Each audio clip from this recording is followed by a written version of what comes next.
Hello, friends. Welcome back to Page Burners. We are burning through the Malazan Book of the Fallen, and we are currently on book number 3, Memories of Ice. And we are discussing chapters 18 and 19 today. There's some pretty hefty chapters, and we have a couple of people coming in late and a couple of people not able to make it. So that's why you're hearing my voice and not adjunct to Varsha's voice. So we will go around the room. Introductions. Shannon, how are you doing tonight? I'm all right, thank you. My name's Shannon, and I don't have a channel or anything. I mostly just hang out around the forums, and I am most excited to talk about probably, I don't know, like almost all of chapter 18. I found that chapter a lot of fun. I guess if I were to narrow it down and say Quick Ben proved why he's the best in that chapter. Oh, interesting. Mirka, you want to go? Hey everyone, I'm Mirka, also just joining this discussion and not present anywhere else on the forum, but yeah, huge Malazan fan, and I hope we can spend some time today talking about the second gathering of the Planimas. Dan. And Dan. Yeah, I was planning on talking about that too. It was a continuation to what I wanted to discuss last week, basically. Oh. But maybe I don't know what else to talk about. There's nothing. No, there's nothing. I'm just trying to remember what's in these chapters, Ben, as opposed to in the previous chapters, right? Maybe I want to talk how it seems like nothing is a secret. Everybody knows everything, almost. And I thought that was kind of funny, I guess. And maybe interesting. I don't know. I'm trying to figure out if there is something that is actually a secret, but I'm not sure. Maybe someone else will remember.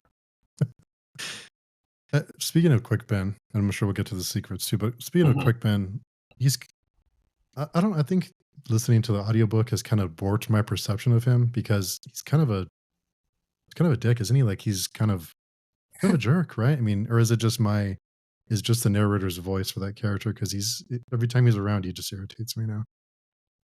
Do you mean he sounds like a bit cocky or something? Yeah, he just sounds like a jerk. Like I don't know. He's very confident. Yeah.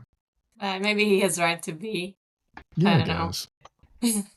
It's true. I was very surprised to find out. Well, I think that's right at the beginning of chapter 18, so maybe we can start about that. Sure. When Quick Ben wakes up and there's Talamandas, our favorite character, favorite acorn, and there was a moment where Quick Ben talks about how cruel has made the Warrens, and the Warrens and the magic are his blood and flesh. And if you remember a couple chapters ago, this was just revealed to Lady Envy by Cruel himself. And she was very surprised. She didn't know that. And she's an, ascendant. She has been around for ages. And she didn't know. And Quick Ben knows. I remember being surprised by that. Like, how does he know that? I don't think so, because I think Envy asked Cruel, like, who else knows? And he said, like, a couple of people on the Mandarake. He named a few ascendants there, but definitely not Quick Ben. No, but I'm just saying, it's like, since that reveal, like, basically, everyone is like, oh, now Quick Ben knows. Now everyone was at, not Mandarake, at Carlton Brood when he hit the ground. Also, kind of, not exactly, but it seems like a lot of people know the secret, which was just revealed to us earlier in this book. Like, It's not a huge secret, I guess, it seems. I guess it's a secret to the reader, right? In the beginning, it seemed like it was a huge secret, but now maybe it's not anymore. Maybe.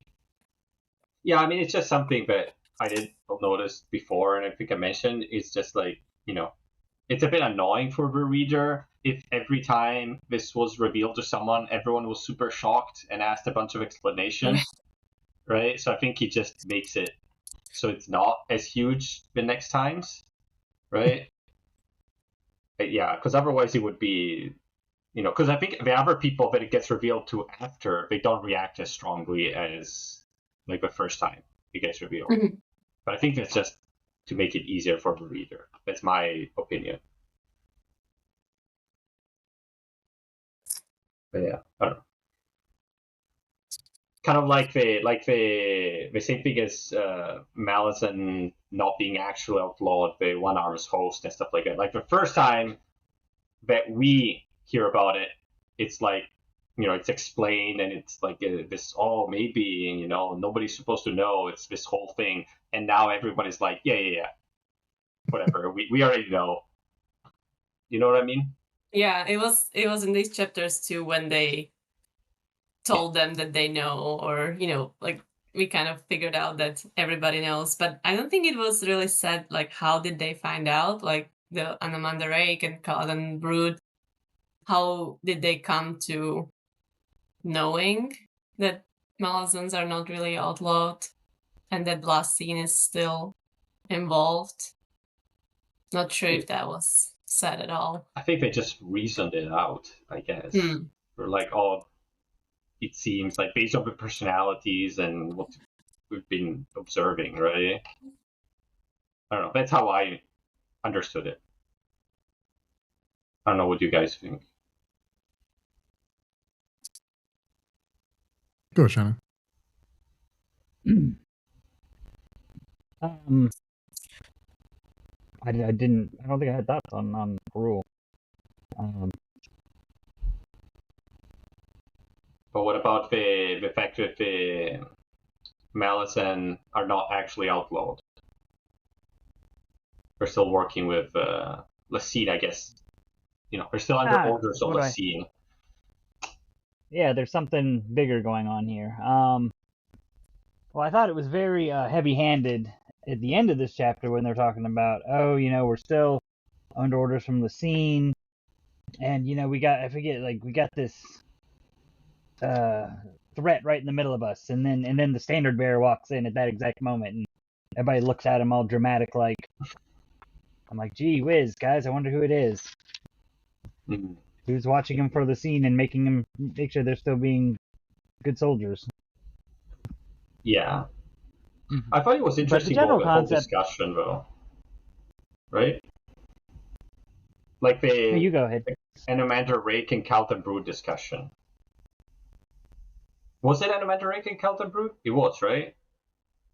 I think so, yeah. And then Anamander ended up kind of defending Malazans and being like, okay, they didn't tell us, but they didn't tell us because they were ordered to not to tell us. Yeah. Which is I don't know. It was interesting seeing what his perspective was, I guess, not what I would have thought. Mm-hmm. And also the whole thing before about like, we're going to liberate the Panion Domain, and then they're like, well, we don't want to give it to the Malazan, and then Caltabur is like, why not? Let's just give it to the Malazan. That was strange. It was kind of interesting, yeah. Especially after the Battle of Pale in the first book, when he was the one opposing the Malazans to take the Urgistan. So, did he change his mind along the way, or? Yeah, I don't know. Like, if he's okay with them taking these, I guess maybe because the Panion Domain is like such a bad place that Malazan is an improvement, whereas like Pale and Darujistan were perfectly fine on their own. Like maybe that's the difference. Yeah, that's probably a good explanation. Panion Domain is pretty much doomed right now. Yeah. Yeah, maybe that's the difference. But still, it was an interesting perspective that I wouldn't have expected given they were enemies and they fought so much before. Like, it's been years they've been fighting, right? Like, I think they say like 8 or 10 or something like that years, right? Mhm. So Yeah, I think after such a time, you definitely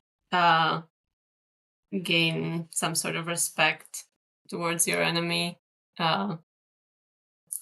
Just, they have proven that they are really capable army, and Anamandarake is referencing other cities and other continents where Malazans made a positive impact. yeah. Which is, it was really nice of him.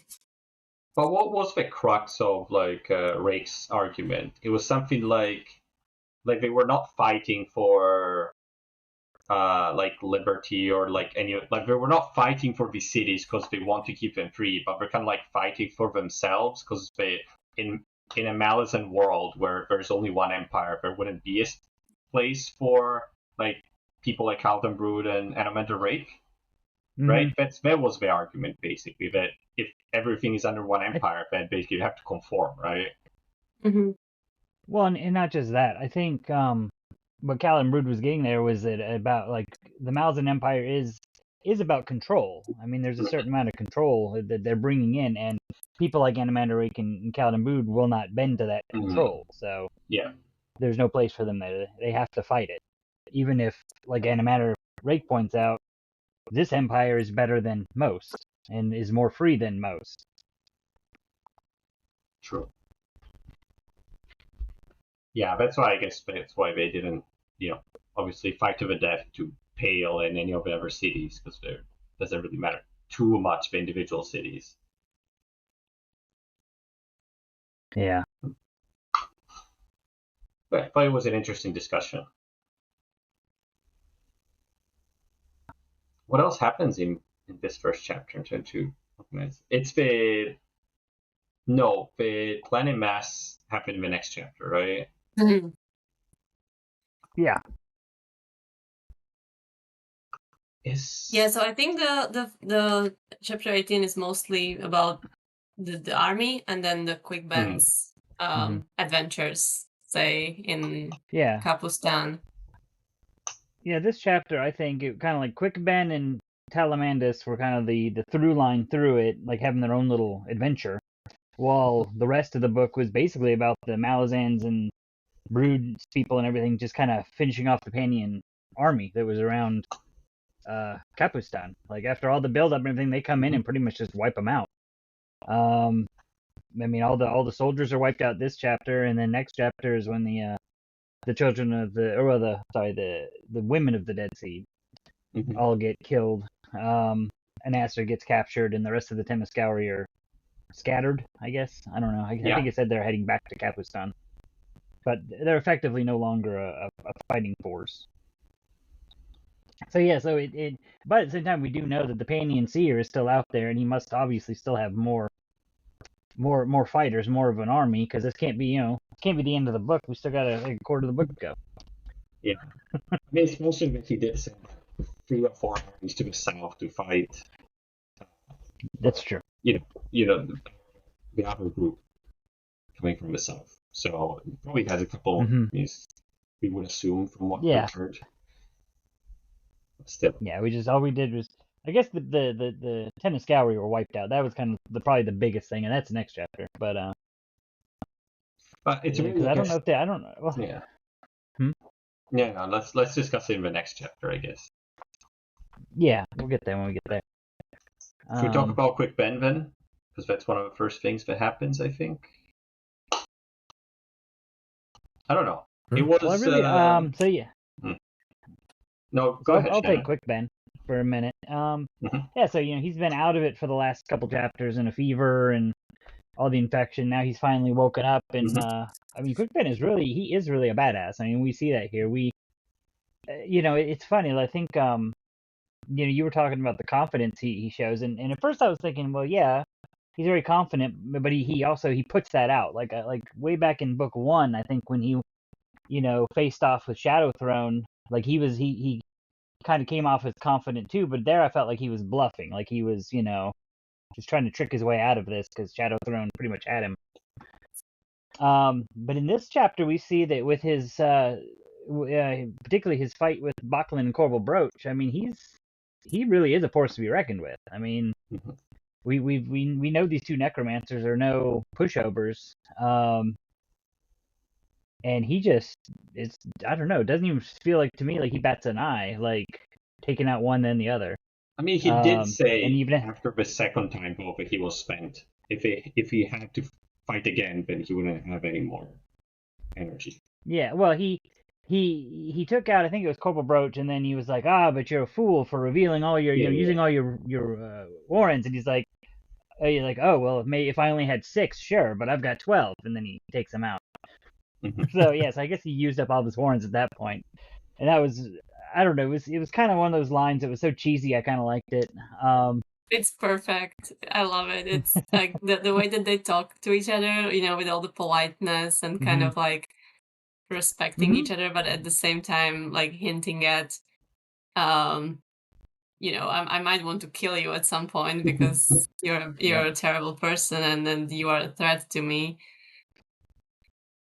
I really like that. Yeah, one thing I thought was really interesting is throughout this whole book, we've seen them from the perspective of Buke, and we've been told these two are dangerous and dangerous and dangerous, and we know they are. But yeah, this chapter, finally getting to see them face off with Quickben, I did really feel like these guys, particularly Bocklin, is dangerous. Like this guy, he can put up all this mock, gentlemanry, but at the end of the day, he will kill you and not even think about it.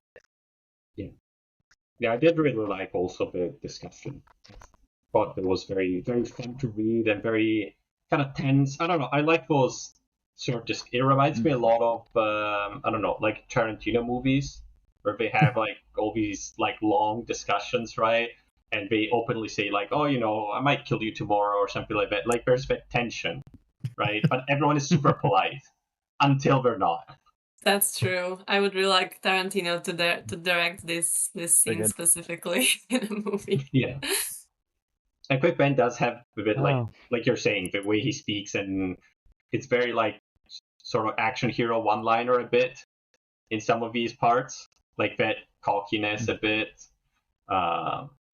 So it's fun. It's fun. Sometimes it is a bit too cocky, like the lines, but I did enjoy this part. And I did enjoy, like, there was a lot of lore on how the Warrens work, and like the Demon Warren and the Chaos Warren and all the stuff like that, which I thought was very interesting to read. And so, yeah, speaking about Quickben being cocky, he did grab Hood, right? And like just had a chat with the god. And, I wonder how many mortals can do that. Yeah, and I really, and speaking of with that, I really liked that he, we kind of found out some stuff that was going on. We found out that Talamandus, who is actually the Magi of Shadow, which I went back and looked, like earlier in the book, we had that Deck of Dragons reading, and the Magi of Shadow was mentioned in it, and it was mentioned with it, a great deception was at work. And so I guess this is the great deception, that they were using Talamandus to try to manipulate Quickben. And I guess all with this all with this goal of trying to deny the crippled god a house. I didn't catch that at all. I didn't think about that. Me neither. That's cool. I'm sure I wouldn't have caught it if I didn't keep notes on a Google document. Wow. Because I went back and looked. I was like, it's all right. How many pages is your Google Doc for each book, or for each chapter? Do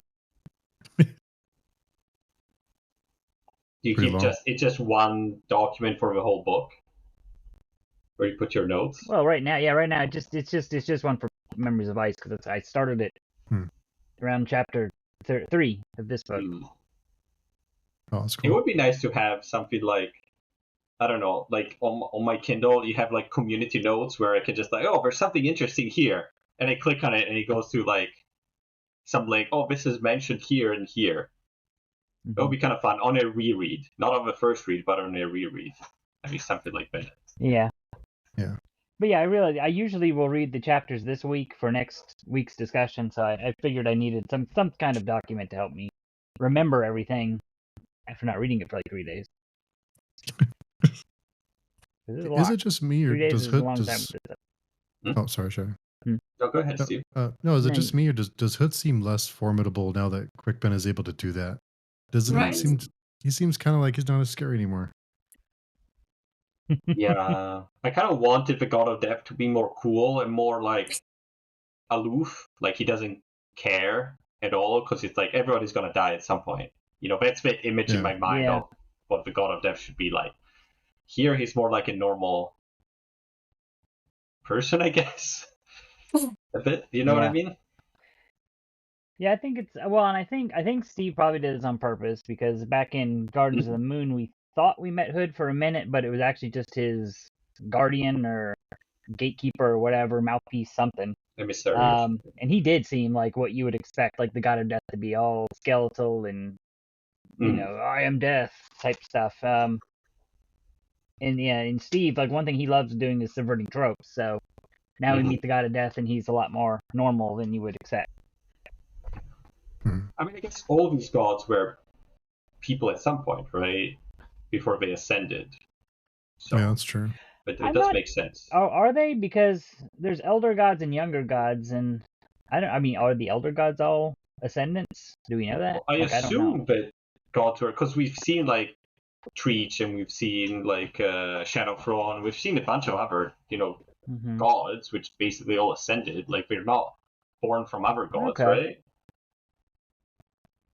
So I Okay. just assumed if they all somewhat Yeah. ascended. No, I think it's a fair assumption. It's just I don't know because, well, I mean, like death is something that's kind of, I don't know. It's always been there. So who was the first person on the throne of death or whatever? Like somebody that But, I ascended mean, or somebody that was there? I don't know. Before there were like holds, though, right? And holds are not the same thing as the Oh, you're right. houses. I don't know That's if right. We did holds learn have about the holds. gods, right? I don't think know. they do because the Perrin was hanging out in the Beast Hold earlier in this book, and that had the twin thrones of I'm assuming it was Pandaray and Tog, because there was like a twin thrones in there, and that's the only twin beasts that we know of. Who knows? Maybe they were just like, as people in civilization evolved, these warrens, these holds were created, and then as they were created and they grew more powerful, like, and people, filled these spots. Maybe. I don't Maybe. know. We don't know too much about I don't know. exactly the mechanics Yeah, of all this stuff and I works. don't think we're ever going to learn about how everything started or anything. So Yeah. Probably. But so I guess, the two wolf gods then they're from the hold. They're like battle. They're not like the new gods of war sort of thing. Right? Like they're elder god. Are they elder gods then? Yes and no. I think they can be elder gods and they can be forgotten and then brought back if they have people who worship them, or we I think we saw the change of the Grey Swords and their switch to Tog and Pandaray. So I think maybe that what makes that god new, because they didn't have any worshippers so far, or maybe for a long time. I think gods can come and go. Would Cruel be also a new god now that he's starting to get more followers? Maybe. Maybe elder god who came back. I think I maybe was actually the doing some research on this about like what is the difference between an ascendant and a god. And that was one of the things that came up, that gods are basically ascendants who have worshippers. So Lady Envy is not a god because she doesn't have worshippers, but Hood is a god. And Tog and Fenderay are gods, and Treach is a god now. So I think that there are some other differences as well, but this was one of them. And it kind of makes sense that gods are made by the people who are their worshippers and who associate themselves with them. So if you're ascended, you're ready to be a god, I guess. You just need to have people that believe in you. Yeah, the people who believe in you, and maybe a warren, Yeah, like a throne throne. or something. Yeah. Okay. Hmm. Yeah, so you're kind of ready. You're just waiting for your spot, I guess. If there when ever there's an is empty any. spot or Yeah. something. Yeah. I see. Sounds very manifest illusions, doesn't it? I don't know, because I mean, I think listening to it put out like that, though, it seems to me like Ascendance is all the power, but without the rules and without having, the responsibilities of worshippers. So I don't know. Maybe you don't want to be a god. Maybe you just want to be Ascendant and, call it a day. You get to be Animander Rake or something. You're probably more safe as a god, though. Because I think, like, if you're in one of your warrens, then you're probably, like, there's not too much that can touch you now. Like Fenner had to, there was, like, we saw the explanation in these chapters, which was very interesting about how he actually became vulnerable. But it was a very convoluted way that he actually was able to be, torn away from his throne, basically. Maybe just other gods or these like weird loopholes that can happen can do something to you. Well, if you're just an ascendant, you can just get normally killed, right? I think that's it. And also, if you're a god, you have all those people around you. Like, you have a mortal sword, you have a herald, you have all these positions in your house, and they can, I don't know, protect you or like act in your favor or to support your cause. So I think it is like you become more powerful as a god. But you are right, Shannon. Maybe some ascendants are just happy the way they are and they don't need to be gods. Yeah. Maybe. It's kind of like, do you want to be the just president? Speaking for myself. What'd you say? No, go ahead, Shannon. Oh, I was gonna say, just speaking for myself, I just know I would, I figure if you're a god, you gotta listen to like worshippers all day long, asking for boons and favors. I don't want to do that. You don't have to give them. But do whatever you want if you're, Yeah. Right? Like many people don't want, don't want that responsibility and stuff like that, but some people want the power, right? Just want to have power. And they want to be able to tell other people what to do. So maybe that's the kind of people that become gods. So I think we might be getting to the question of, Baran sanctioning the House of Chains. And I thought, Shannon, your post in the forum was the question that you asked was really good, and I'm not sure if I know the answer. I think it would be cool to discuss it here. What does it mean that the crippled god will have to play by the rules if his house is sanctioned in the deck of dragons? Question. I wonder. Maybe he can't assail the Warrens because then he is part of the Warrens. I wonder. Yeah, like his Warren is the Warren of Chaos, right? Mm-hmm. But maybe he would have his own Warren or something if he became like one of the actual gods of the deck of dragons. Like other than the Chaos Warren? Maybe it would be a flavor of Chaos, because there's already we already went over like with the Demon Warrens, which Quick Ben said they're like aspected to Chaos, but they're not the same exact Warren as the Warren of Chaos, right? Mm-hmm. And also, Porcelain's Warren is also aspected to Chaos, but not the Chaos Warren, right? And it's still somewhat being infected by a bit less with the other ones, but apparently still also being infected by the crippled god. So maybe that's what would happen? I don't know. Yeah, that would not be good if he got his own Warren on top of the Chaos Warren. But looks like, or sounds like Paran is going to sanction the house, right? Like, Yeah. definitely, who didn't want it? Anamandarek didn't want it. They were all like, oh, let's hope the master of the deck knows what he's doing and he will not allow Crippled God into the Pantheon. But sounds like Paran is going to do just the opposite. Yeah. Or I wonder, maybe if the Crippled God, like, if he continue what he's doing, then if he's part of, the Warrens of the Gods, then he would be killing himself too. So maybe he wouldn't do it that way? I don't know. It's not clear, though, in my mind. Another reason Quickben's a little bit annoying to me is because he can travel through Warrens. He has protection now to travel through Warrens, right? That's another reason he's annoying. Because is there something else going on here with Quickben that we don't know about? Because he seems a little too powerful. Well, I think every time he goes through a warren, though, some Barghast spirit loses its life or something, though, because aren't they what's protecting him?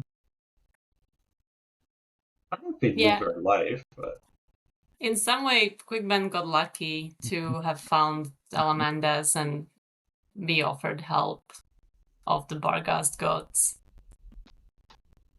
Yeah, could you imagine if he didn't? What would have happened? I think he says himself that he didn't know how he would solve that problem of Warrens being infected. So he definitely lucked out there. Very convenient. He didn't luck out because Stephen Erikson wrote the book, so there's no luck in there. It was always going to happen. Yeah. Predestined, you're right. Yeah. Okay, fair enough. Yeah. What else was there with that? What do you think of the discussion between Paran and Gruntle? Because they have a whole discussion about basically mortals versus gods, right? I think that was great. They are two guys who hate gods, but are directly connected to them, and one is a mortal sword of a god, and the other one is above gods, basically, by being able to sanction them, or like I don't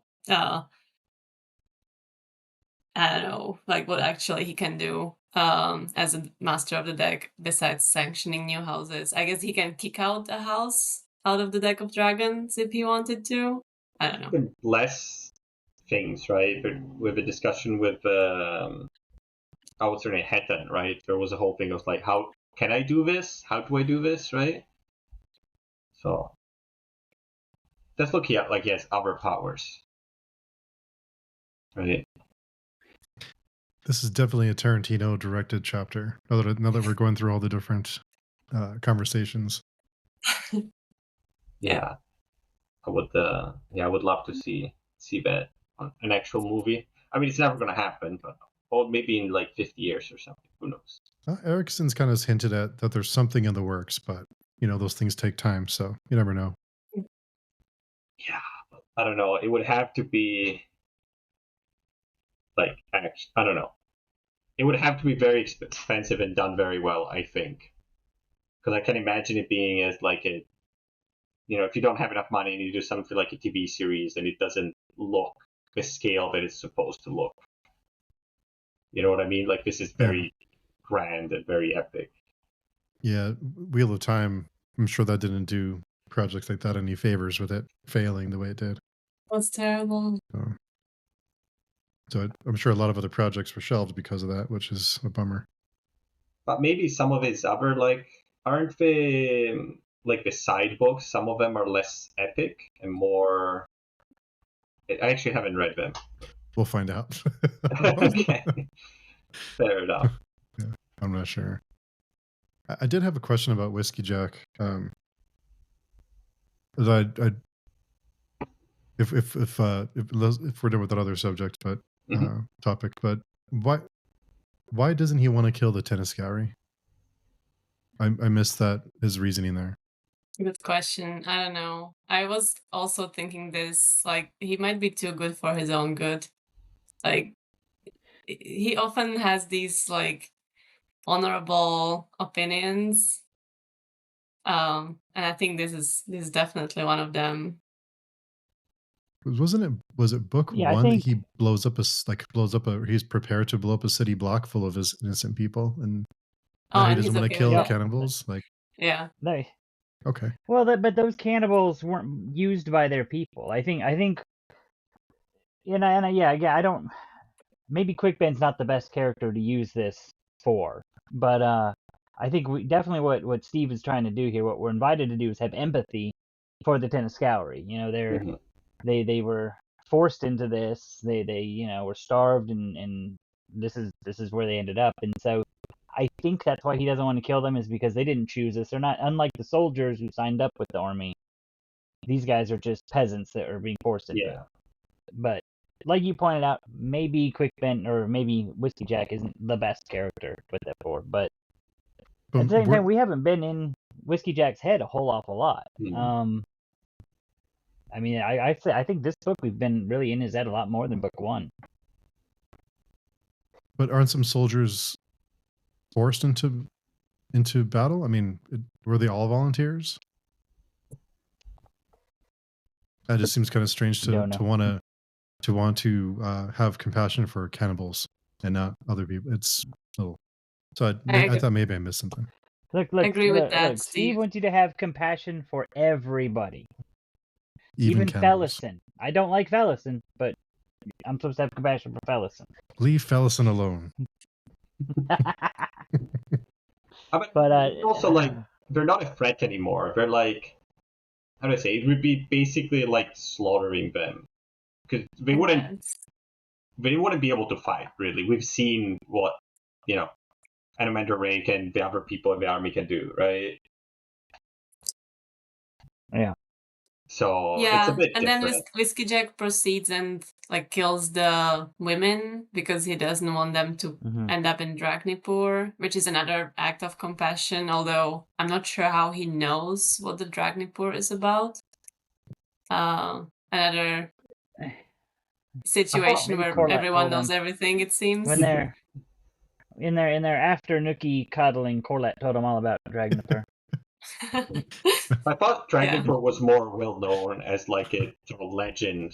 Like, I think it was, I don't know, because I thought there was like some sort of poem about the Dark Lord and Mandarake in the first book. And maybe it's so it's like legendary in that sense, like people know about it, I guess. Yeah. Maybe, yeah. But I'm not sure. I think that for the Tenascowry, like, I think the problem comes because of the whiplash in how they're treated in the previous chapters and now. Because the previous chapters, they're basically a mob of zombies. Like, they have no humanity, right? They're treated as, disposable evil pawns to be slaughtered. They're literally, like, masked as like, we fill a building with them just to make it look like so grisly, and you know what I mean? Like, they're not human in the previous chapters, and now they're being treated as human. So it's kind of like, like your mind, your subconscious, your mind is a bit like, I don't know how to think about them, because I was thinking about them as animals before, and now I'm supposed to treat them as humans. But I don't know. I do agree with Whiskey Jack. It's like, they don't, at this point. You do or you don't? I do kind of agree with him. Not 100%, but it's kind of like, what are you gonna do? You're just gonna execute all of them? Yeah. I mean, maybe. Just like the executed people of Kapustan. Yeah, I guess, but and ate them. Who is it gonna benefit though? I guess. Anyone they would run into. I guess, but I don't know if now they're all safe and they can be recruited in the Grey Swords and become, good followers of the wolves. I don't know. Maybe that's more of benefit there. As long as they change their diets, I guess. Yeah. Well, I mean, I'm sure for most of them it was not their choice. It was just they had to do it. Otherwise, they would have been eaten. Right? It's like when you're facing that choice, I mean, we see it in real life too. You know, that's what some people do in really tough times, right? It's very Yeah, I mean, extreme, but it's bodies, happened. bodies, meat shields. Yeah. Yeah. So yeah, I don't know. It's not an easy solution, I guess. But I also wouldn't have been, you know, too shocked, I guess, if they just executed all of them, because in history that has happened before for way more trivial reasons than that. So I don't know. But some people might disagree, I guess. Yeah, I think Whiskey Jack is that maybe one character, one of the few characters that has only like positive side. Most of the characters in Malazan Book of the Fallen are kind of like in between. Like you sympathize with them, but then they do something terrible, and you kind of have to deal with it or understand, and you kind of like transition from sympathizing versus not. Whiskey Jack is just like, seems like he always does the right thing. He's the superhero of the book, I think. How I would express it is he has very modern sensibilities. Like he I feels think like that's maybe fair. he would be a person in our time, right? Yeah. He's a thinker. He's not just a grunt or a hammer. He's Yeah. actually he's compassionate and considerate, as I guess as much as you can be in that position. Like he does value human life in a more modern way, not in a way that Sometimes you probably would see in the ancient times or in the medieval times, right? Where it's much more disposable, I guess. Yeah. If he's such a thinker, he should fix his leg, I think. Yeah. What did Rick tell him? It would take Brood like 3 seconds to fix Yeah, it. just do it, man. just fix your leg. Brood's here. He uses hide Denul. What was I gonna say? So did we want to? Yeah. So I guess we talked about the gray sword switching. Mm-hmm. Let's see. Did we talk about Yakovian? Did we talk anything with him? I didn't really have anything. Nothing Gonna have happens in much. this chapter with him, right? I don't think so. They just say they're going to bring the child to him, basically. But he doesn't appear at them. Well, Does he's the one that like makes no, the yeah. new mortal sword and shield anvil and stuff, for it, because he's like, no, Yeah, you're I right. follow Fenner. I'm not, I can't be Tog and Pandaray's shield. So he makes I forget which one it is. There's two girls there. One of them's shield anvil and one of them's the Destriant. True. And he tells them you need to and then they mentioned that Tog and Fandray already have a mortal sword. I don't know. Do we know who that is? Because I really was scratching my head at that reference. younger. You think it's gonna be Tog? Okay. I don't know. I'm wondering. It's the only other one associated with the wolves I can think of right now. See, Talk hits me more like a shield anvil. Like, he should, especially he's getting beat up on so much. But yeah. But maybe. Yeah. I don't know. Let's see. Is he also the one that explains like the whole thing that happens with Fener? Or I think that was Anamander Rake when he was talking to Whiskey Jack, maybe. Oh yeah, I think so. Because they were talking about the cults in the Malazan army. Mm-hmm. Right? Yeah. Mm-hmm. Yeah. That's so right. basically what happened is that they sent him the hands of what's his name? The Haborik. historian. Yeah, Haborik. But he was not supposed to have them, so they were like what is it like? They were like poison. He was like, I don't want them, but they had to stay there in his warren, right? Because they used the reeve incorrectly, like they used the reeve unjustly. So the hands were not supposed to be in Fener's warren. So they were kind of like, how do you say? I don't know, like kryptonite or something for him there. I don't know. That's how I imagine it. He's like, oh god, I don't want them. I'm scared or something, right? And then when Heboric touched the statue, which was somewhat expected with the Warren of Chaos, then that caused basically him to pull the hands back, like forcefully get them back or something. No. It was something to do with the tattoos, right? Because Fenner put the tattoos to seal the corruption of Heboric's arms in his warren. So he put these protective seals to show that he's still, Heboric was not actually hated by Fenner, I guess. So that way he protected himself. But when he touched the statue, the tattoos were lifted up. I think you will remember from last book. Like they were not there anymore. And then the protection over his hands is not there anymore, so he got dragged out. Something like that. It was kind of convoluted. Yeah. Yeah, I think you explained it well. I think like the way I just understood is that the chaos got from the statue through Haboric to Fener and weakened him enough to I guess it had to pull him down as well from like his god's position. I don't know, like weakened him and pulled him into the mortal realm. But was it like the hands kind of like returning back to Heboric, like dragging him out or something? I don't remember exactly. It's related to that. Are you saying if Heboric still had his hands, it would not happen? Yeah. Okay. Like if he I hadn't think that's what been allowed it to happen.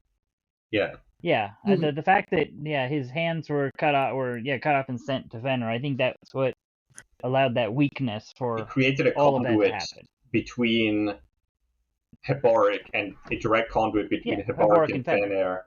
And then when he touched Chaos, then directly from Chaos to Fenner, I guess. Yeah. But if Heboric remained, what was his position in the cult? He was like a high priest or something. Yeah. If he remained dead, wouldn't he be also directly connected to Fenner? I don't think it's directly connected at that point. Because I think when you get to read, like, the hands literally go there into the warren, right? Well, they mention, I think, they mention that he was almost destriant. And we do know that the destriant can basically touch straight into the god's power. Like, that's how, they do what they do. Like, but from what that's described, I think Merc is onto something, because I think that's a one-way. Like, I'm taking power from them, but I don't have a connection to them. So maybe you're kind of right, just in like, those hands being in his realm is what gave it the connection the other way. But we know that the hands are still connected, because when he cut the hands of Wrath Fenner in the previous chapter, and they were taken by either the crippled god or this other alien entity, like we saw that it was like physically, like he was being lifted up physically in the current world, as if like his hands were being manipulated. So there is like some sort of like actual physical connection, right? I think. But I just found I think it's really interesting, and I don't want to say fun, but it is kind of fun. Like this idea about like cutting the hands, and then they go to the god, and then he's gonna, when you die, he's just gonna put everything back together, sort of thing. No, I agree with you. I think the lore and the world building in Malazan is one of my favorite things about this series, and because it's just, I think it's a step above most other series. So like really digging into all this stuff with the gods, even though I don't fully understand it and doesn't all make sense, I love it. True. And at least in this situation, we have, like, this is after the events of book 2, so like we know that happened, and now something else is happening because of that. But quite often in the Malazan Book of the Fallen, it's the other way around as well. Like you have the consequence, and only like a book later or 2 books later, you go back and you find the reason why, which is very frustrating at first, of course. But if you reread and if you have the dots connected, it's just fascinating. For sure. That's the fact that we were told here that those obelisks or whatever are connected to chaos. Does that give us more information as to what they are, or not yet? I was trying to think about that. I think it will be revealed what they are, but later. Okay. I don't think we know yet. Fair enough. I thought it was connected. In my mind, I thought it was connected with the cripple god somehow, but I don't. I'm not sure.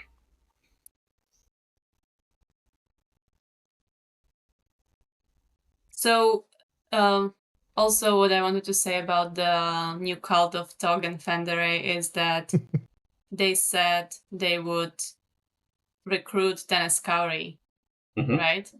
Yeah. Which also sounds insane, but maybe plays into Whiskey Jack's decision to spare Dennis Cowrie, because now all these people who he spared can become soldiers of the Grey Swords. But he doesn't know that, does he? No, he doesn't. Okay. Fair enough. Yeah, it works. It works well. Together, I guess. Very convenient. Very convenient. It's just I think it's a change of pace from them being the boogeyman starting off from the beginning, and they're this kind of builds all this fear, and then now they're like, let's just be friends. It's like, okay. Well, it's the the RPG thing that you defeat the evil villain and then he joins your party and now he's all goofy sort of thing. Yeah. I don't know. But I mean, it does make sense if they say, like you need to recruit a bunch of fanatics that have literally nothing else. And especially because there is no one else, like, the Treacher's cult is still around. Malazans are Malazans. They cannot be recruited into a different army. Half of Kapustan, half of the continent, maybe. I had a little bit of a problem with that because they said, well, you said you can't recruit from the Malazan, but then I thought, well, wasn't a bunch of the Malazans worshippers of Fenner? Like, we've been told that in the past. In fact, as far as I know, what are their names? Stormy and Gessler, as far as I know, they still follow Fenner. Right. But were they sworn to him, or were they just, kind of like worshippers? Okay. So maybe, I guess in a religious way.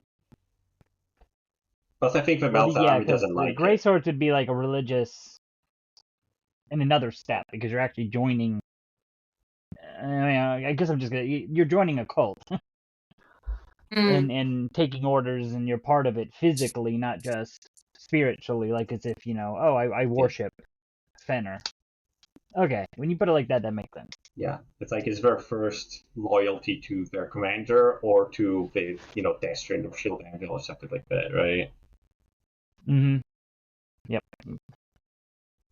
Yeah, and I think Malazan army would make sure to have to not have people sworn to gods, and instead they would have them obey the commanders and kind of follow the structure of the military.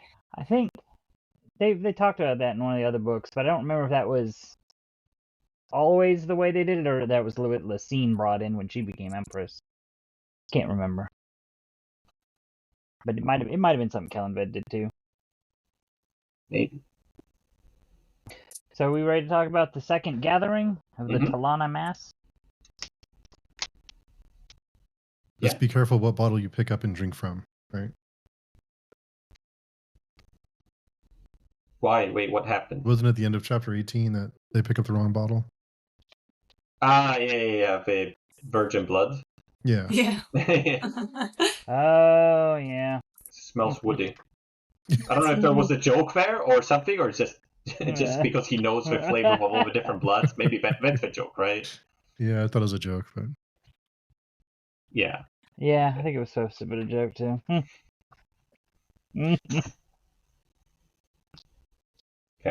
So I guess talk about the Planet Mass Gathering. A lot of lore again. Yeah. I didn't follow all of it, but Okay. I have to ask. Krupp went from being really annoying to being lovable and kind of funny to being annoying again. Am I the only one? most people always loved Krupp. I don't know. He's hit and Are miss for me. you? Wait, are you saying he's lovable He's hit or and miss with annoying me in too. this chapter? He's back to being annoying. He was good for a Interesting. while, and he's back to being annoying. I actually thought like he opposed Silver Fox and tried to like bring her to reason in that gathering. I really like that. I usually kind of just like thinks about himself or like talks about himself. In this case, he actually was in the role of the voice of reason, kind of. We can talk about how Silver Fox's behavior and reactions were reasonable or not. I think she was acting very out of character during this gathering, like just very childish opinions in general, and Krappa was the voice of reason trying to kind of handle her into some reasonable decisions. I liked him in this chapter, I have to say. I'm thinking it was chapter 16 or 17 with the hammer. That's what really kind of made him annoying again. What chapter was it? Yeah. Yeah, I think But anyway. Yeah. Yeah. I see that. I do think like in this chapter, that section, I agree with Krupp's points. I just think that if I was Silver Fox, I would be like, shut up, what are you talking about? This is not a, like, you know what I mean? Like, he's not your relevant place. in any Yeah. way to this. Yeah. I guess you're right. Like, let us, Tlanimas, talk about this. This is not your decision at all. Yeah. Even though he had good points. I do agree with what he was saying. But yeah, I think the Bonecasters could have said it themselves, probably. Some of those things. But yeah, it is. How do I say? Yeah, she was acting in an interesting way, I guess, compared to how she previously seemed a lot more balanced in the discussions with, like, in the council and stuff like that, right? Like, she seemed more wise, maybe? Yeah, it's almost like all those, like, ancient characters that are within her just, went into the background for the gathering and let the child speak, which seems Who like is the the child? worst. I don't know, just a general, young person that she is. I'm just kind wondering, of. is it supposed, because it's supposed to be like 3 souls, but 3 of like very old souls. It's very like, where's the child coming from? Well, she's also Ribi, and she's also Tlanimas, right? So I guess I don't think we can say it's only 3 souls within her. I think they are there, but they are not everything that there is. I thought that in the first book, when they create her or whatever, they give birth to her, I thought they say something like there was no soul in this child. It was like empty, so they could put. I thought I remembered something like that. I might be wrong. Okay. Maybe, yeah, maybe but there is no child, but she definitely acts as a child all of a sudden, and all that wisdom of ages that she had in her before is gone. Or who is making these decisions? Who is like accusing Prankle of being her father and not being around, and all those things. What do you think, Shannon? Very, very unpredictable. Yeah, what do you think, Shannon? Oh, I was regarding all that, like who her father is. Like I don't know. Like I felt like I was watching an episode of Mario all of a sudden. Yeah, because Prankle says he's her father, but he's not really. And then they say her father's not there. But as far as the empty soul thing, I thought that was the baby that they put what's his name last book in at the end of the book. Oh, that's right. Coltane. Coltane, No. thank you. Okay. Yeah, I thought that was the baby with no soul because they were like, oh yeah. But as far as all of this goes, I don't know. It kind of lost me a little bit just with all the because like what is really going on with Silver Fox? I mean, there's 3 souls plus maybe more because I mean how much because she's upset with Pran Cole when she thinks he's that her father because he abandoned her. But I mean, did he? Because he was like 300,000 years in the past. And I Yeah. don't even know how that happens. Like, how did this girl from today get pregnant by a guy 3,000 years in the past? Well, don't think about it too hard because it was wrong anyway. I don't know. That part lost me a little bit.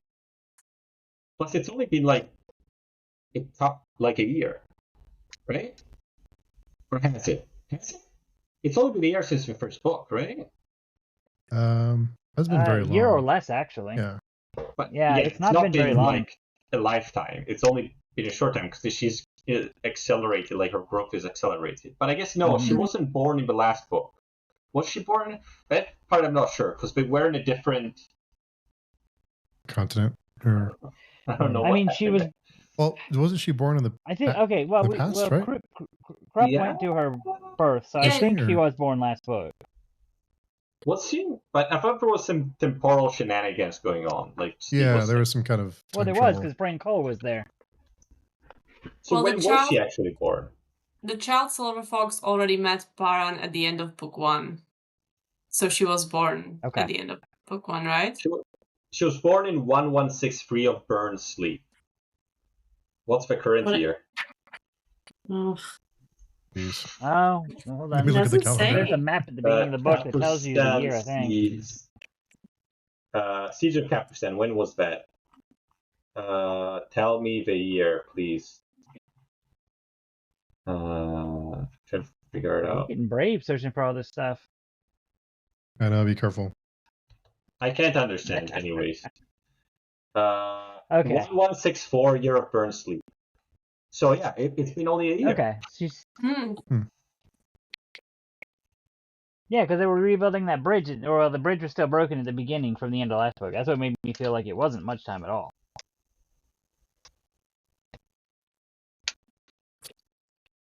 So, right. So, who do we think has these abandonment issues? Is it I guess it is.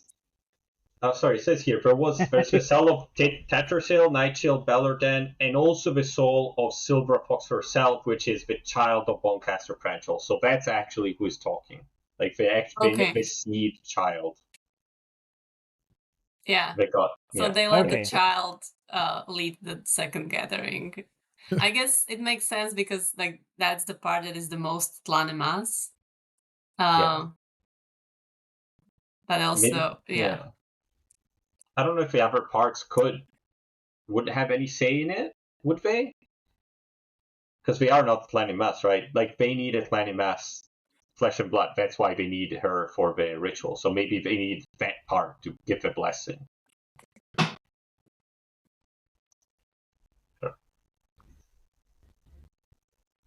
Yeah. But I guess, yeah, it's only been a year, so I don't know how she got so resentful in a year. But I guess... and she yeah. doesn't release them, which, there will be some events later that will kind of maybe change our point of view to that, Mhm. but currently she doesn't release them, so... And it seems like such a mean thing to do. Like they are begging her on their knees, and she's just like, "I don't want to be abandoned again." It felt wrong. Yeah. Oh, and something else in the second gathering. I don't know why that just made me remember. We meet Olar Ethel here. She shows up, and she's described as being what the first soul taken, which I thought was really interesting. I don't know. Hopefully one day we'll find out what that's about. Like how did the soul taken thing happen? And I just know it's something. Somehow it involves the blood of dragons. Beyond that, I have no clue. So yeah, so she's an Imas who became a soul taken dragon. Very cool. And she's undead. She has all kinds of cool things going on, right? Could it be that she's the Mhm. undead dragon we saw in book 2? That's I what I mean, thought it's as probably, well. I think, a good guess. Where was she going then? Oh, she Yeah, was just that's- traveling to the gathering, I guess. Yeah, Maybe. that makes sense. Well, she was. What did she? Wait, hold on. What was she? She says what she's up to here. She But tells she them. went to yeah, because find she the was other given a clans, mission. right? Find the other tribes. Because Yeah. there's 4 tribes that are missing, and she found evidence of like 1 tribe, and then the 3 others nothing. So maybe that's what she was doing. She was out looking for these other IMAS. Makes sense to me. Where did we meet the Yeah, no, undead that's dragon like in book 2? Was that in with the ship? Yes. When we Oh. went to the Warren, not Crawl Lane. What was that Warren? The Warren full of water. it was Talon, wasn't it? Was it? Talon. Oh yeah, you're right. Was it? Yeah, they were in Okay. Talon. Okay, fair enough. Well, that makes sense then, but she's using it to go around, right, in her dragon form. That makes perfect sense then. Yeah. Okay. Yeah, so I guess what's fair to say is basically that we've basically killed all of the Jagut, and even if there's new ones, like they're gonna get taken care of by the humans now, right? So there's no need for us to be here. Yeah, that sounds reasonable to me. Like, definitely. I did not get the part about the first throne though. The one with Caliban. What was that about? They were saying he does not occupy the throne anymore, but it's not empty or something like that. But Because he didn't die. If he died, it would be empty. But he ascended, so he's still on the throne. So he's technically still on the throne, but now he's kind of a god. And he's not giving them any attention. So I guess he basically can't be on a leader 2 thrones, right? Like he has 1 throne. He picked his throne, and do you think that's why he cannot be on the throne of Tlanimas anymore? He can be the king of multiple kingdoms. I think he's just neglecting him because to me that fits Galenved's MO pretty well. Like he used to be the emperor of an entire empire that he just abandoned to go be a god. Yeah, but why do they have to follow who is on the first throne says? Is there something magical about that throne? Is it like an actual magical chair? Or I would assume so. I don't know. Yeah. So they just have to do what the magical throne says, but only that clan, not every clan. No, I think every clan, all of the Tlanimas. Oh, really? Okay. Yeah, no, all the Talon. Yeah, that was when they mentioned the other ones. They were so far away, is why they didn't come back, or that's why they were seeking them, because they didn't come back. Okay, because I thought there was only one of the tribes that was fighting with the Malazan, basically, and the other ones were continuing doing their Jagut hunting. I think it's largely just one of them. The Prawn is like 90% of them. I guess I'm assuming they were the tribe there at 7 Cities. Okay. But there is another one that's with them. I think it also starts with a K, but I don't remember. But we don't know what's going on with this throne. Like, what did someone make it? What's the deal with it? I guess no, we don't know. Okay. There is a bunch of information on this in Eslamon's books. The Path to Ascendancy specifically. Okay. The new ones. Oh, okay. I'll have to wait, I guess. Well, something for us to look forward to. Yeah, those will be late on the schedule, I think. We have an Esselmont book next, right? Is an Esselmont book next? Or are we doing House of Chains? I don't know. That's it. But I don't think it's one of these, right? I think it's a different series, isn't it? I think next is the Bachlan and Horrible Brooch short story, and then I feel like Night of Knives wasn't published until after the fourth or fifth book of this series. So we're still a couple books away. Oh, okay. I think. I think so too. But as for the topic of Kellanweth and the First Throne, they don't really explain it. Like they just say that we are at an impasse and that's it. Like I was surprised that they didn't continue that discussion, or sounds like there is no one who commands the Planimas right now, except for Silver Fox, I guess. But she doesn't have the power of the throne. Would she have to follow what the throne says if someone was on it? I don't know. That's a good question. Like, if Kellanved and Silver Fox said opposing things, like, who would they listen to? Who would the Tlanimas army listen to? I don't know. I wonder. Okay, maybe we'll know more about it in the next chapters. I don't know. I mean, I definitely read it. I just don't remember what happens.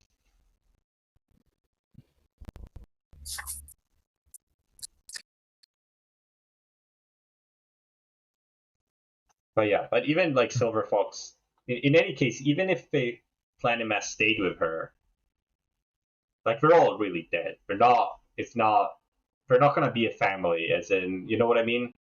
Like it can never happen anymore. Like the Planimas are dead. She's definitely the last one. Yeah, what does she want? I don't really. I don't know. That would be interesting to know what she actually wants. I always enjoy when we get the title of the book in the text. That's always, I don't know, it's fun. Where was it? That the Tlanimas retain nothing from their past lives but memories of ice. Nice. It's kind of cool. Yeah, I have to say, I think the Memories of Ice is one of the best titles in the series. I guess it's not, it's not as obvious as, say, Crippled God, but it also, it has sense, unlike Gardens of the Moon. I always thought it was a little bit like, why? Memories of Ice is really nice because it has a direct relevance to what's happening, but it's not obvious. Coming for you, Dan. One of these days, they're going to barge in that room and they're going to take you away. One day. Garden of the Moon and House Gates. House Gates is also relevant, but it's a lot more literal. Right? Yeah. House of Chains, yeah. Midnight Tides. I don't remember. I think so. Yeah, it's a good name. It's a good name.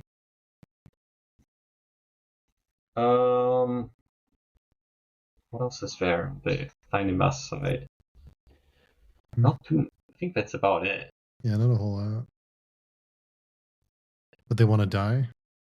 Yeah, I mean, fair enough. There's nothing left. We're just bones, right? Yeah, and I guess the Barghast are the modern Planimas, right? I guess the Barghast. Why doesn't Silver Fox just go to the Barghast? Because they're basically her family, what's left of her people, right? Well, technically, everyone is a descendant of Tlanimas, in even humans, right? But I thought the Barghast had more concentration. It was probably like almost 50% or something like that, I thought. Maybe I'm wrong. Yeah, I'm not sure if that was about Tlanimas blood or like Telementa Black Eye. I thought they were 50% Top Black Eye and 50% Lamass or something. Maybe I'm wrong. I get confused with some of these things. Yeah. But I thought they were like halfway between like the big guys and just the normal sized guys. Sort of that's why they're like mid-sized. Yeah, definitely related. But she Okay. doesn't know them, right? Like, I don't know if I mean, she if I doesn't was know her. the Glenimas either. Does No. she? Yeah. The only ones she knows is really the ones from the memories of all the humans, right? And Yeah. Ascendant. So yeah, because the Glenimas child never spent any time in her culture, right? She only spent time with the Rivi, I think. I don't know. It's too bad we don't have um, Varsha here. Maybe she would remember something. Yeah. I don't know. I feel like I'm definitely not remembering some parts of the first books that might be relevant.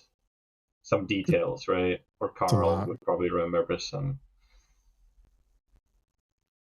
Okay. But we did get some another more explanation on the Barghast, right?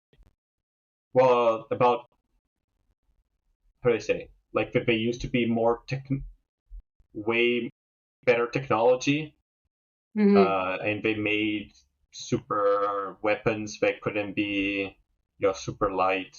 They didn't, you know, get oxidized or whatever in a long time or decay or anything. Uh, Yeah, that's interesting, isn't it? How do people forget about the technology like that? Like, how does it get lost? she says that it's because now they use magic, so they don't need the technology Mm. anymore. That's what she said, right? So the magic replaced science or That's what it skill. seemed. Hmm. But I don't know what metal they're made of, because if it's made of like normal metals, it's like they have our technology, or say, oh, way better than our technology. So it's like a sci-fi society. But I don't think they ever got to that point. So there must be some fancy sort of Mm. thing there, or some different metals which are not in a real world.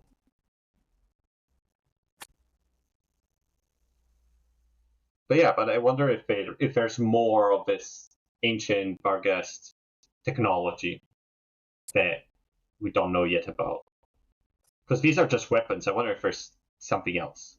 I don't know, like a cell phone or something. Wouldn't be very useful though. Wouldn't have much internet connection or anything. No. Horrible Wi-Fi. Yeah.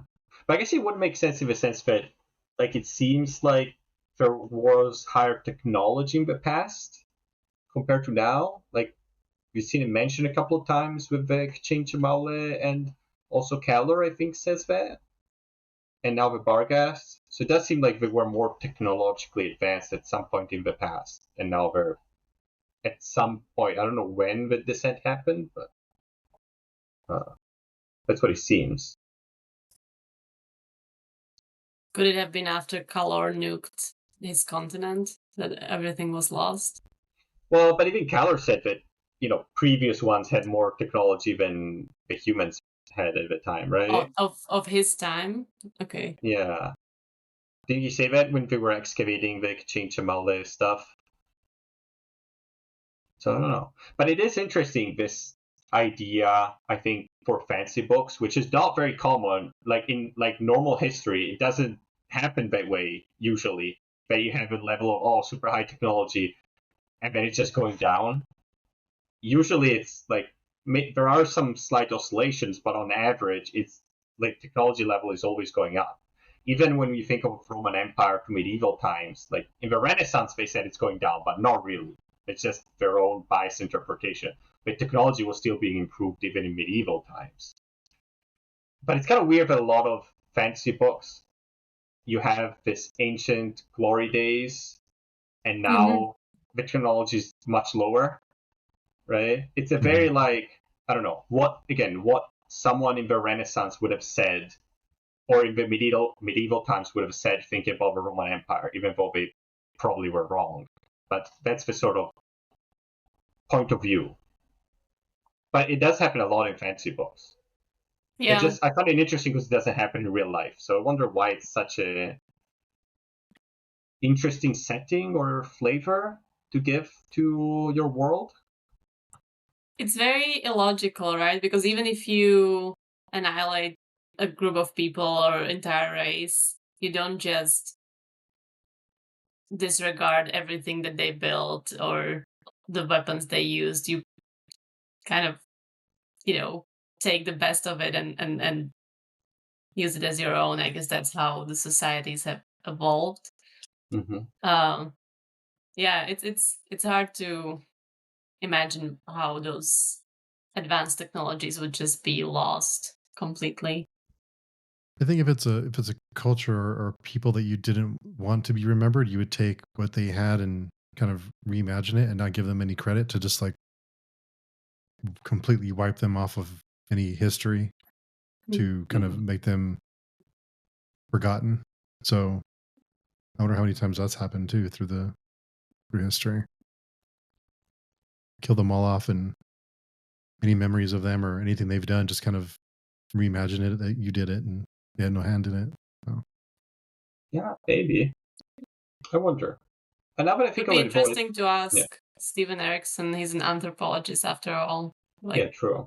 Do you have an example from our world that is similar?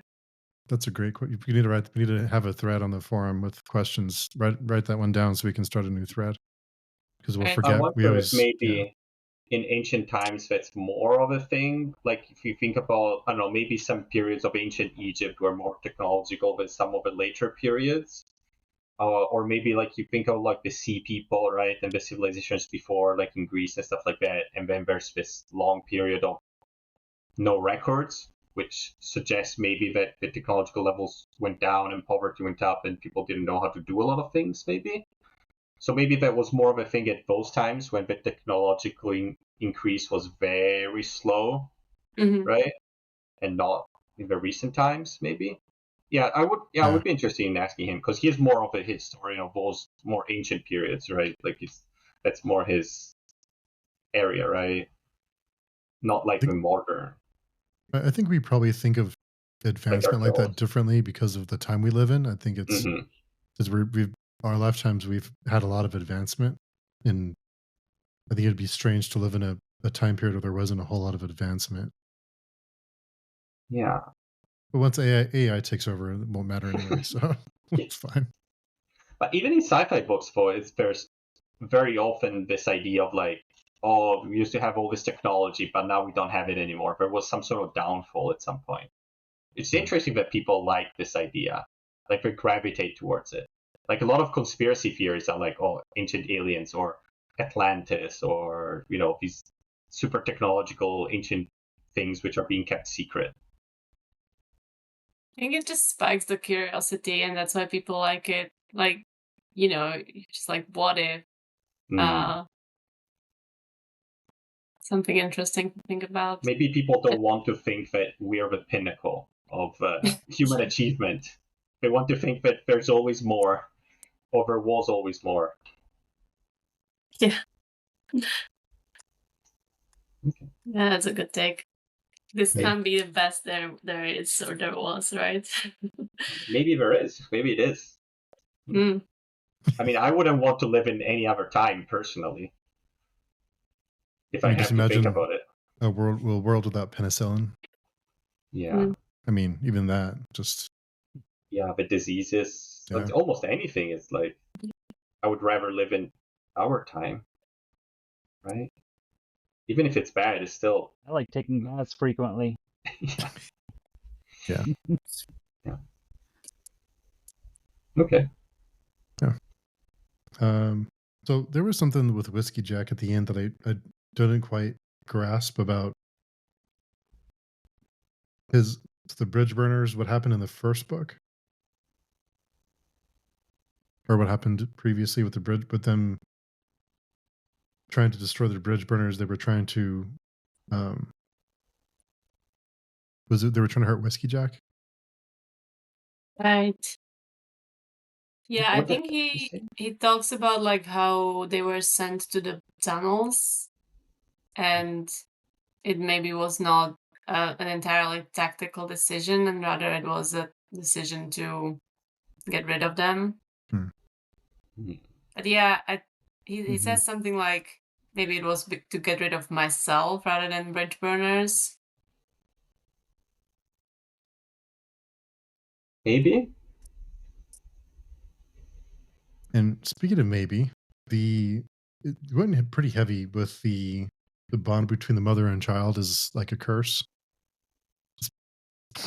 It's pretty. It's great. I think it's cool to explore that, but I feel maybe he's one of the more tragic characters in the series so far for me.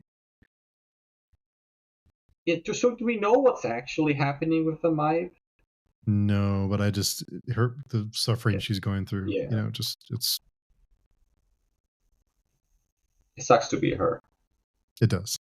basically. Yeah. And she talked to Talk the Sure does. Younger, right? And it also sucks to be Talk at the moment. So two very tragic characters have connected, which, you know. No, makes he made his choice. He is Yeah. exactly where he put himself. I don't want. Talk I'm not pitying Talk right now. Yeah, He could have been perfectly fine I did it himself. hanging out with Envy. How did they talk? How did that happen? What's happening there? How did what? How did Sorry? they communicate? What happened? That they having a war or something?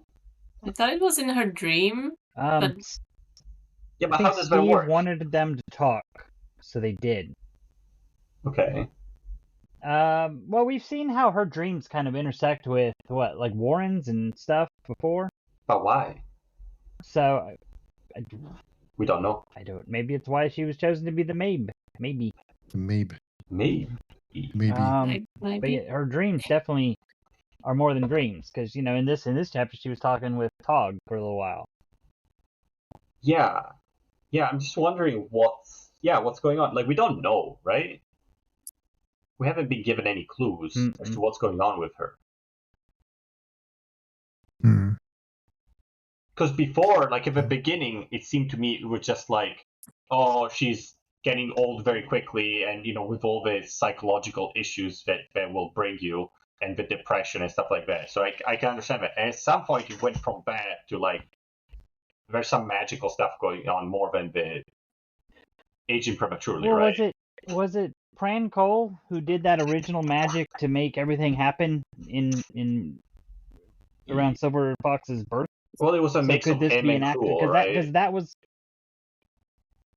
or was it Cruel? It was all of them together, in any right? event, like they managed to pull her out of time and kind of create this. So maybe, and she was like in a dream, in a Warren in a dream. So maybe that's just stuck around. Maybe this is an after effect of that. Like, she still has these dreams that take her off into all kinds of places. But then someone is like doing something to her in the dreams. Someone is like actively trying to harm her in the dreams. Well, I would say somebody did something to her and didn't really pay attention to the after effects, which would be that this would continue to happen. But they were just trying to create Silver Fox. They didn't really care what would happen to her afterwards. Maybe. Okay. But there wasn't any specific event that happened to make this thing start, I guess, right? Okay. So I wonder if I missed something.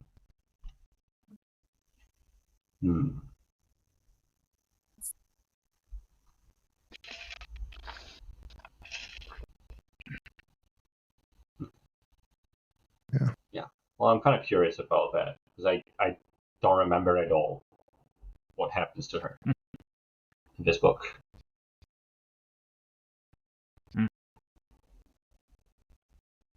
And what do we think about Cole and Murillo wanting to give her a merciful death, I guess? Yeah. Yeah, I mean but I would imagine she's alive for a reason still. Yeah. Well, I just felt like it kind of came out of nowhere. Like have these two really, have we seen them like following behind maybe and pitying her how messed up she is? Maybe we have. Maybe I just don't remember. A little bit. I think they were taking care of her somehow, right? Like they were bringing her food. Okay, so this isn't the first thing. Okay, because it just seemed kind of just out of nowhere for me. I was like, what? Because and Cole even says he's willing to bankrupt himself to do this. That's like Mm. that's a lot for somebody you don't even know. Yeah. Yeah. That's that compassion again. Yeah. Yeah. Plus, we don't have anything else really to do here anymore, right? Like, nobody cares about them. They don't need them, right? Because before they were sort of needed as they needed to arrange things for the food to come from the city, but now everything is set up, so they haven't. Nobody cares about them really anymore. The important people. You know what I mean? Yeah. So they can do their own side quest now, which I would be. Okay. I'm kind of like I'm kind of into like having a secondary thing which is a bit less epic to also follow. You know what I mean? Yeah. There's a lot of storylines going on though. True. Yeah. But they're kind of converging, sort of. Some of them. Well, no, actually, they're diverging because they're splitting up. So yeah, true. They converged. They converged like 2 chapters back, and now we're diverging again. Yeah, they kind of go in and out of each other. Yeah. Okay. Yeah. Okay. Fair enough. Is there anything else? And that's all the notes I had for I'm those good. two. I wasn't sure. Have we decided on the chapters for next week yet? I didn't write it down. How much is 100 pages? I have the book in front of me. Well, say again. What we're reading for next week? Varsha had on her thread chapters 20 and 21 for next week. Everybody following along, chapters 20 and 21 we'll be discussing next week. Mm-hmm. How many more until the end of the book? I think there's like 24, right? 2. Oh. There's just I think just 2 more weeks. Oh, okay. Cool. Wait, maybe 3 more weeks. Let me double check that. Really, just 2 weeks? I thought her last week was the 29th by her list. Let me see. But so many more things need to happen. I remember a lot more things happening. We have 7 more books. I thought they were in this book. So there's 7 more. Okay. So then there's 3 more weeks. I have thousands of pages to go. Maybe it's in the next book. Just like I thought Felicin stuff and all that sort of thing happened in the previous book, I guess. Fair enough. Because I thought they went to Carl in this book. But I guess not. She's got next week, she's got 20 and 21, and then July 22nd is 22 and 23, and then July 29th is 24 and through the epilogue. Oh, gotcha. Okay. So we'll be done at the end of the month as long as we don't miss any more weeks. Should be good. Which bums me out because my Broken Binding edition should be here like 2 weeks after we finish. You can keep it in pristine condition. Is that the fancy and keep it in pristine condition. One of the not the fanciest. I think that's probably Subterranean Press. Those ones are like hundreds of dollars. Wow. Yeah, but these are the new fancy ones they came out with last year. Nice. Did you order the thin paper version or the normal paper version? They're just the normal reprint ones. Yeah, I didn't have enough money when the original ones came out, and then they announced the thin paper, and I was gonna get those, but then before I did, they announced that they were just doing a straight up reprint. So that's why I got the reprints, and those ship out in like a couple weeks. Nice. I think beginning of next month. Nice. Yeah, I got the thin paper ones, and I have to say it's really thin. I'm like always worried to handle the book and turn the pages. Wow. I need to make sure my hands are clean and I'm very careful about it. It feels very fragile. Yeah. Oh wow. So you probably made the right call. Well, we'll see. I haven't seen them yet, but all the other ones I've gotten from them have been fine. So nice. I don't expect anything too crazy. Well, cool. Nice. Yeah. All right. So we'll come back next week for the final 2 chapters. If you'd like to join us in discussions, you can join the forums at pagechewing.com. Come by and say hello and discuss these books and other books with us and whatever other nonsense we discuss over there. Come on and say hello. So we will say good night, and we will talk to everyone very soon.